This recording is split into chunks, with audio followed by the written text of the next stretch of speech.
Hello everyone. Last week I made a video about easy shading in Photoshop with a mouse and I received this question from one of my students. He followed the steps that I have shown but ended up with this result. I think the drawing could have been a little more precise and the selection areas were selected a bit quickly. So there are gaps between the lines and the gray colors. The second problem is that there is not enough shading. There are some areas that were shaded in the darker parts, but for example the top areas where the highlights should be are only in light gray, in one tone. And it is obvious that a hard-edged brush was used. Because I don't have a PSD file from my student, I recreated the layers using the polygonal lasso tool. I filled in with a new layer with the gray color, then I used a soft brush to add shading, and I lowered the opacity of my brush around 20%. I have a reference photo so I can easily pick up the colors from there by pressing the Alt key while I am working with my brush. And then I can repeat the same steps for other parts of the car. For example, here the areas behind the tire should be darker, so I make a selection again and add darker grays there. These things take some time. If you try to be very quick with your selections or drawing, it can end up looking a bit sloppy. So please spend some time for every part.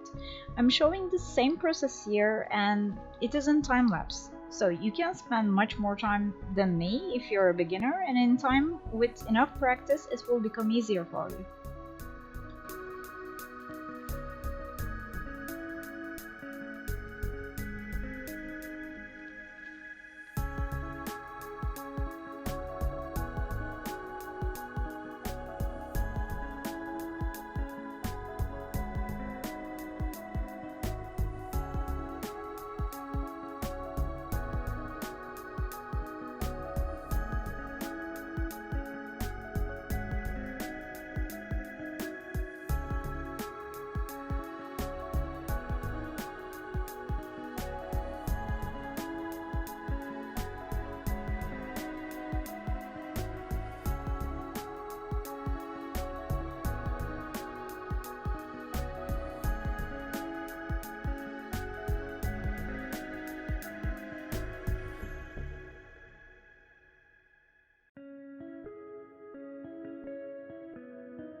I'm also trying to correct some parts of the drawing here. You can see me adding this back window, and I try to clean the unwanted gray areas we can see here and there.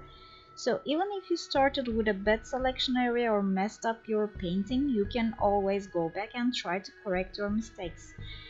We are working with digital tools here and it is really simple to modify and correct anything you messed up.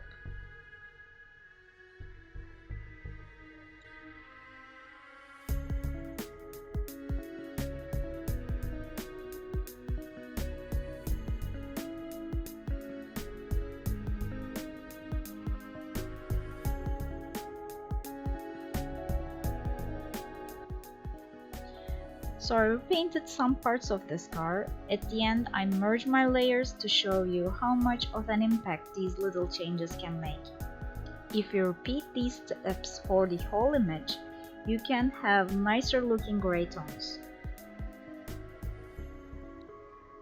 Please watch my shading tutorial to see how I shade an image from line art to grayscale, and in my next video I will show how to add colors to grayscale images.